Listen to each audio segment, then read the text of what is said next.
예, 어제 용산 대통령실에서 있었던 한일 정상회담을 놓고 여야의 평가는 극명하게 엇갈리고 있습니다. 두 분과 함께 정치권 소식을 자세하게 짚어보도록 하겠습니다. 윤희석 국민의힘 대변인 그리고 서영주 더불어민주당 상근 부대변인 나오셨습니다. 안녕하세요. 자, 먼저 여당 입장에서 봤을 때는 물론 한일 정상회담을 좋게 평가하겠지만 가장 좋은 점은 뭐라고 생각하십니까? 완전히 새로운 한일 관계를 만들었다는 거죠. 예. 그동안 이 한일 관계는 그냥 이웃 나라 사이의 어떤 관계로만 우리가 생각을 했었는데 예. 이제 자유주의 진영 국가와 권위주의 진영 국가와의 새로운 신냉전 체제가 형성이 되면서 아시아권에서 자유, 인권, 법치 이런 보편 가치를 추구하는 선진국으로서 일본을 우리가 다시 바라봐야 하는 그런 상황이 됐습니다. 예. 그런 차원에서 이번 정상회담에서 양국 간 이 이웃 나라 사이의 관계 개선에 더해서 자유진영 국가들 간의 어떤 협력 관계를 더 강화한다는 그런 차원에서 볼 때 새로운 완전히 다른 한일 관계가 성립이 됐다. 이 점에 의미를 두고 싶습니다. 예, 12년 만에 한일 관계 셔틀 외교 복원 그리고 완전히 새로운 한일 관계 복원이라고 이제 말씀을 하셨는데, 자, 그 부분은 좀 인정을 민주당에서도 하는 건가요? 어떻습니까? 해야죠. 그러니까 뭐 어떤 시작점, 미래를 향한 어떤 출발점에 대해서는 높이 평가는 하나. 예, 근데 그게 완전히 새로운 한일 관계다. 저도 완전히 새로운 한일 관계를 만드는 것 같아요. 역대 정부에서 이렇게 완전히 어처구니 없는 새로운 한일 관계는 처음이다. 그러니까 일본이 가지고 있던 대한민국과의 관계에서 역사에 대한 사과를 하지 않고 버텼던 일본에게 과거사에 대한 면죄부를 주고, 그다음에 국민들에게 과거를 잊으라는 기억 삭제를 강요하는 이런 새로운 한일 관계는 정말 완전히 새로운 한일 관계입니다. 그건 인정합니다. 하지만 솔직히 이제 와서 저희가 그렇습니다. 과거에 발목이 잡혀서 미래로 나가는 일을 막아서는 안 된다. 뭐 언뜻 들으면 되게 괜찮은 얘기 같거든요. 근데 한일 관계는 그런 게 아니에요. 지금 어제도 기시다 총리가 공동선언을 하면서 참 저희 국민 한 사람은 속상했던 건 그럽니다. 기시다 총리가 일본을 대표해서 와서 나름대로 마음이 아프다라고 얘기를 했을 때 저는 그게 일본 입장인 줄 알았어요. 그런데 기자의 질문에 강제징용이냐 구체적으로 딱 집어서 말하지 못하잖아요. 말 안 하는 겁니다. 강제동원 우리는 한 적 없다라고 내심 생각하는 거예요. 그랬더니 기시다 총리가 뭐라고 합니까? 개인적으로 마음이 아프다. 이게 지금 한일 정상회담의 공동선언을 하는 자리에서 할 얘기입니까? 이런 면죄부를 지금 한국이 줬다라는 측면에서는 정말 좀 국민 한 사람으로서 답답하다. 좀 그렇게 평가하고 싶습니다. 글쎄요. 그 발언 수위가 우리의 입장에서 볼 때 흡족하지 않은 것은 제가 이해할 수 있지만은 정상회담 전체를 폄하할 정도의 얘기냐 이렇게 다시 말씀을 드릴 수가 있고, 과거사를 우리가 잊는 게 아니죠.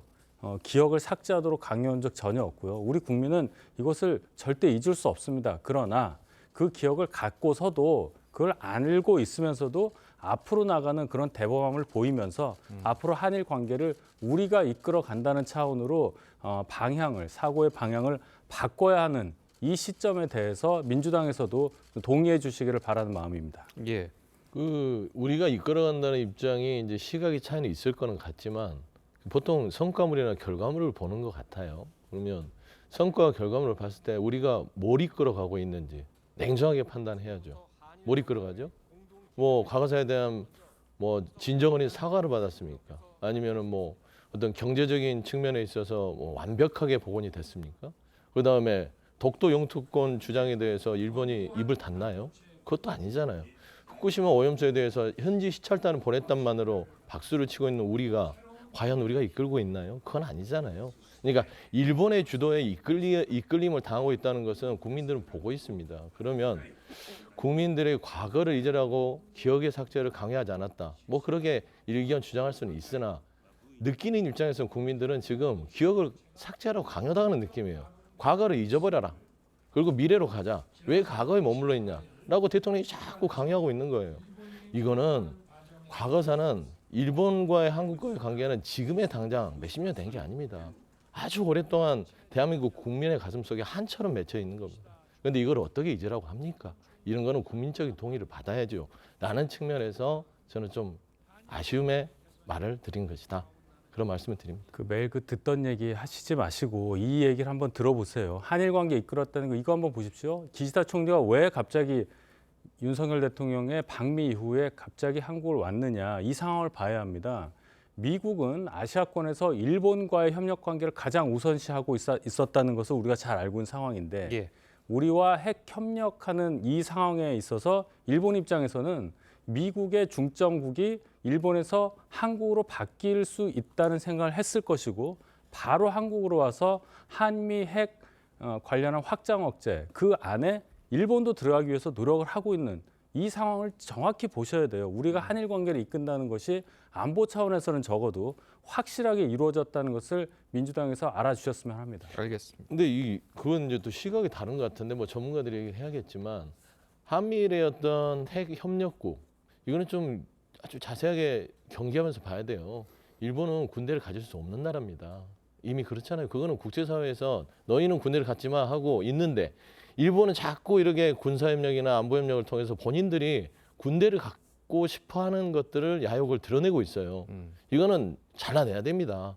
협력은 하되 어떻게 해서 전범국가가 평화법을 개정을 해서 우리도 이제 군대를 가질 수 있게끔 되게끔 어떤 우리가 비밀을 제공할 필요 없는 거 아니겠습니까? 그리고 핵 협력 좋습니다. 이거는 한미 간의 핵 협력이지 일본이 끼어들어서는 안 된다라는 측면이고요. 이번에 방한한 일본 기시다가 빨리 한 것들은 결국에는 한국과 미국 사이에서의 핵 협력 자체를 일본에게 미국이 압력을 넣지 않았냐라는 측면도 한번 봐야 되지 않을까 저는 생각이 좀 들어요. 일본이 우리의 한미 간의 이 핵 확장 억제 이 틀 안에 들어오겠다는 것하고 일본이 군사적으로 군대를 갖겠다고 한 얘기는 전혀 다른 얘기입니다. 이거 섞어서 하시면 안 돼요. 그런 의미들이 깔려 있는 거예요. 일본이 갖고 있는 군사 정보 이것들도 우리가 잘 활용해야 된다는 차원에서 지소미아 같은 것도 우리가 다시 제기하지 않았습니까? 종합적으로 봐야지 뭐든지 일본은 안 되고 나쁘고 그래서 우리 이웃이지만 정말 옆에 두고 싶지 않다 이런 시각으로 어떻게 우리가 같이 살 수 있겠어요? 일본을 너무 좋아하시는 것 같아요. 예. 그런 얘기 하지 마세요. 예, 알겠습니다. 그럼 대화가 안 되죠. 예. 자, 알겠습니다. 자, 어쨌든 뭐 윤 대통령이 여러 가지 이제 이야기를 했었는데 특히 뭐 강제징용 해법에 대해서 윤 대통령이 한 얘기가 있어요. 정부 방침에는 변함이 없다. 자, 이 정부 방침이라는 게 제3자 변제안을 이야기를 하는 건데 그런데 이제 그 생존자 우리가 강제징용 피해자 중에 생존자가 이제 3분이 계시지 않습니까? 그 3분 중 한 분이 이 3자 변제안을 받아들이겠다고 말씀을 하셨습니다. 자, 이것이 좀 국내 여론에 좀 도움이 될까? 변화하는데 도움이 될까요? 어떻게 보십니까? 그러니까 이제 이런 측면에서는 뭐 생존자 3분 중에 한 명이 변제안에 동의를 했으면 뭐 나름 여론 조성에는 도움이 되겠죠. 예. 하지만 3자 변제안 자체가 틀렸죠. 왜냐하면 대법원의 판결을 무시한 결정이고요. 한일 청구권 협상 이런 부분까지 다 고려했을 때 3자 변제안은 그냥 일방적으로 밀어붙이기 아닙니다. 원칙, 상식 이런 것에서 모두 벗어났어요. 특히나 대통령께서는 법률가잖아요.